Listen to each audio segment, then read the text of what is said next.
Hey there, Sharon Horne-Ellstrom here, but you can call me Pajama Grandma. In case we haven't met yet, go ahead and put hashtag pajama in the comments below so I know that it's the first time you're being exposed to the Pajama Grandma. Today I want to talk about what's your kryptonite. And the reason I'm thinking about what's your kryptonite is not because we think we're Superman or Wonder Woman, who I have a picture of above, but you can't really see it in the screen. But it's a reminder that we all have things that we're awesome at, that are our genius zone, that we're really terrific at, and we need to build our lives and our businesses and everything that we do around those things. But we also have to keep in mind that sometimes our biggest challenges, our biggest weaknesses, our Achilles heels can be turned into something that we can use as an asset and one of our biggest strengths. And it can be the way to lead us to the success and fame and fortune, or whatever we happen to be looking for. So how do we know what those challenges are, what our biggest weaknesses are? Because a lot of times we have blind spots and we don't see our biggest weaknesses. And so how do we know what they are? And then what do we do about them? How do we take those things and either eliminate them from the equation, make sure that they're not a weakness, and that we don't undermine our own efforts to supersize and grow our business because we're falling prey to our weaknesses? How do we make sure that we don't do that? Well, number one, we got to know what it is.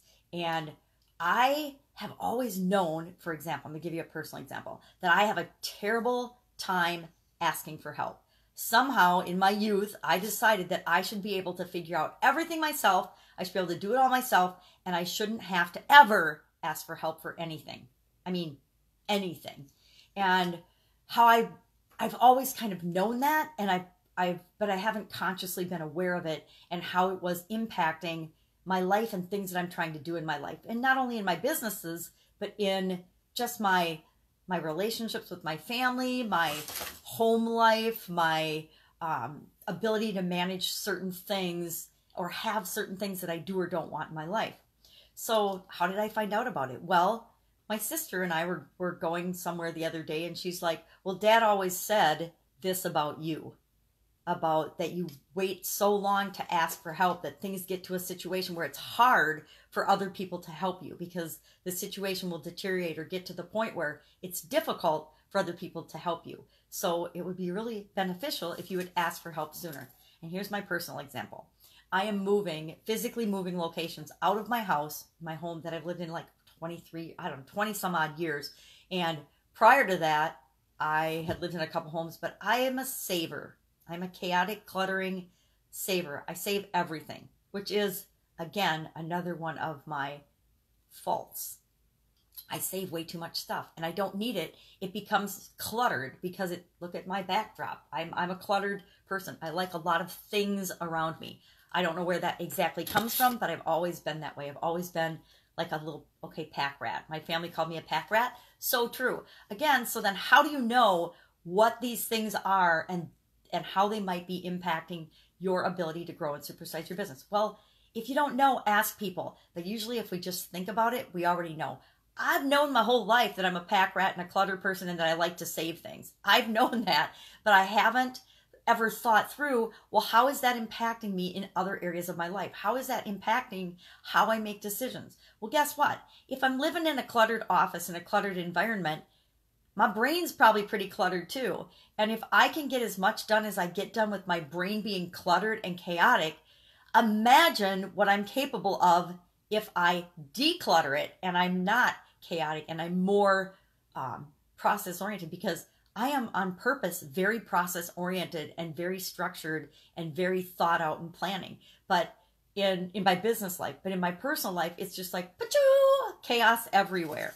So how do you turn some of what you might think of as your biggest weaknesses into strengths and into things that you can use to catapult your business light years ahead?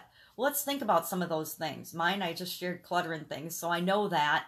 And how I'm changing that is by thinking about it differently. Instead of thinking myself as a saver and a collector of things, I'm like now switching to thinking about, well, what might I be capable of? What is my life going to be like? How much faster and easier will my business grow if I'm not in the back of my mind working on this clutter or thinking about all these things I have to do or stuff that I have to deal with?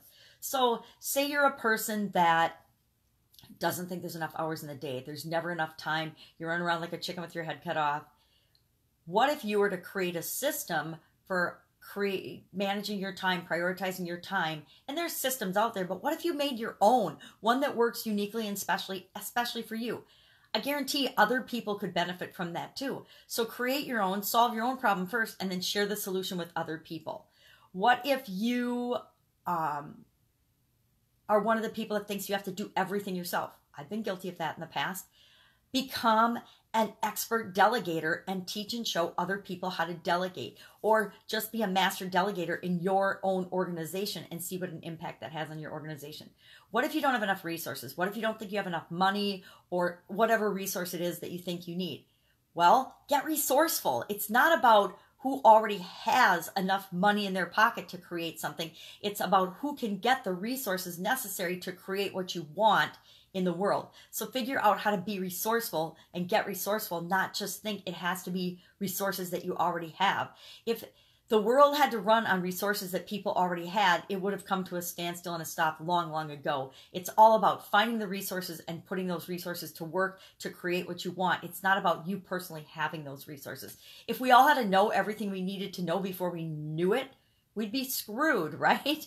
So it's the same with resources. Knowledge is a resource. How about imposter syndrome?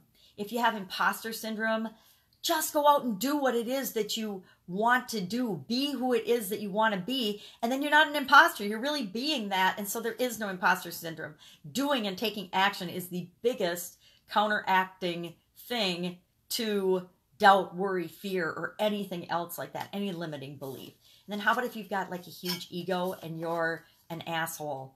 Well, I'm just going to say, be yourself, but then pay attention to the reaction you're getting from other people, because there's a whole group of us that can see through if you're being egotistical or if you're being confident. There's a difference, and sometimes it's a fine line, sometimes it's not.